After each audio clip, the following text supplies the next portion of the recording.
Today, I want to share a few lessons that I learned this year about relationships. Number one, ego kills love. This is one of the biggest lessons that I've learned this year. Where there is love, there shouldn't be a place for ego. Where there is ego, love fades. Now, when I talk about ego, it's not just about romantic relationships, it's about friendships, siblings, family, as well as professional relationships as well. Now, ego only wants one thing, to win. I want to win. Now, this winning mindset is great, but it does not work when it comes to relationships. So, whenever there's an argument and at the end of it, you both are happy, only then you are winning. But if you're fighting too hard just because you want to win and prove a point and satisfy your ego, you will lose here because it will cost you your bond. So, make sure that your ego is in check. So reflect on this year. Did any of your relationship didn't work out simply because you were too egoistic to own your mistake? Maybe with your parents or siblings or with a friend or maybe with a colleague. If yes, it's time to fix it. Second, confrontation is underrated. Confrontation don't break relationships. It saves the meaningful ones. I have seen so many relationships fail simply because people didn't have courage to confront someone. Now I get it, it's uncomfortable, but it's more discomforting to hold resentment and grudges for someone. It's poison for a brain.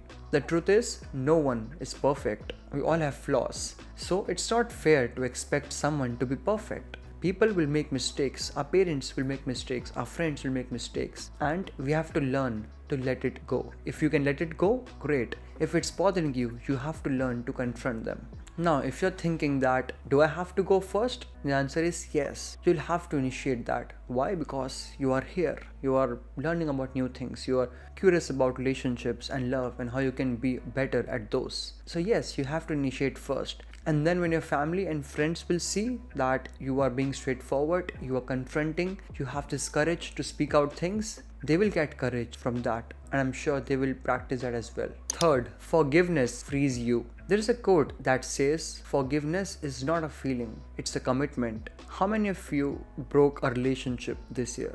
Maybe with your parents or friends, or maybe with your siblings, or with someone else. Now, if you're in peace with them or with this decision, it's fine, which is rare I feel. But if you're not okay with it, if you're holding resentment, if you're holding grudges towards them, then you have to learn to forgive them. Now, when I say forgive them, it does not mean that you have to patch up things with them, you have to start hanging out with them. It means releasing negative emotions that's linked with them. I know you must be thinking that, what about the apology? But sometimes we have to learn to accept the apologies that we haven't received. Why? Because it's for our own peace of mind.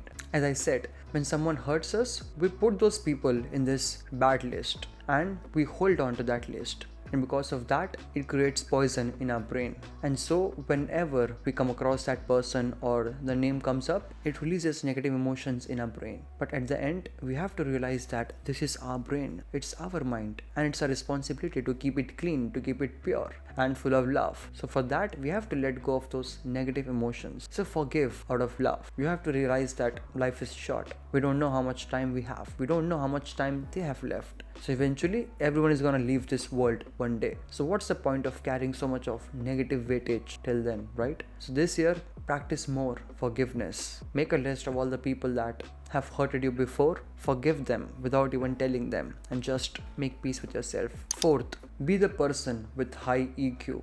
Now, what is EQ? It means emotional intelligence, which means being smart about how to manage your emotions and being smart about how to manage other people's emotions and feelings. Now, let me give an example. If you're someone who accidentally hurts other people through your words, through your actions, it means that you don't have a strong emotional intelligence, which means you have to practice it more. Now, since childhood, we have always been taught to work on our IQ, to focus on our IQ and to build that. But no one taught how to build EQ. No one taught how important is that. If IQ is important for your growth, for your success, for your work, EQ is important for your relationships. Now, it's the relationships that makes us happy, right? So, we need to have high EQ so that our friends and family are happy with us. So, reflect and focus how you can support them more, how you can uplift others more, how you can be more careful with the words you speak in front of them. Be more careful about how you behave in front of them, how you can be more kind, how you can be more supportive. All these things comes under EQ. And if you can do that, no one can stop you from having long-term relationships. Fifth, seeking support elevates your bond. There are many friendships where people only celebrate good times together. They party together, they celebrate birthdays together, anniversaries together, they travel together. But when it comes to talking about their feelings, expressing their insecurities, expressing about what's bothering them, they never do that. Now, what's the point of this friendship? Friendship is not just about spending good times together, but also about spending bad times together. A true friendship is when you can be vulnerable in front of your friends and you give them chance to support you, to be there for you. Now, the best way to do this is by seeking support first. Asking for help is underrated. I have so many friends simply because I am able to be vulnerable with them. I never hesitate when I am going through a problem and I need their help. If I have an insecurity, I share with them. If I have some flaws, I share with them. And it helps me build trust in relationships with them. Now, here's the good part. Since I go first and I don't hesitate from sharing my emotions, my feelings, when they are going through a bad time, they get courage as well to do that. Why? Because since when they help me, they feel good enough. They feel that I owe it to them and they don't hesitate talking about it and asking me for any help or asking me for support. And that's a beautiful thing. So if you're in a friendship where you're only spending good times together, it needs to be changed. Start having vulnerable moments together. Start crying in front of each other. Start ranting about things with each other and seek their support. Because once you do that, your bond will become so much better. Sixth, never skip celebrations of your loved ones. Now, this is something that I've learned from my dad. I never miss an opportunity to celebrate my friends. If it's their anniversary or wedding or even birthdays, I always make sure that I attend those and I'm a part of those. Why? Because it's fun. We meet, we talk, we dance. And when they see that I am being happy for them, it makes us stronger. Now I know that it's important to maintain boundaries. It's important to say no.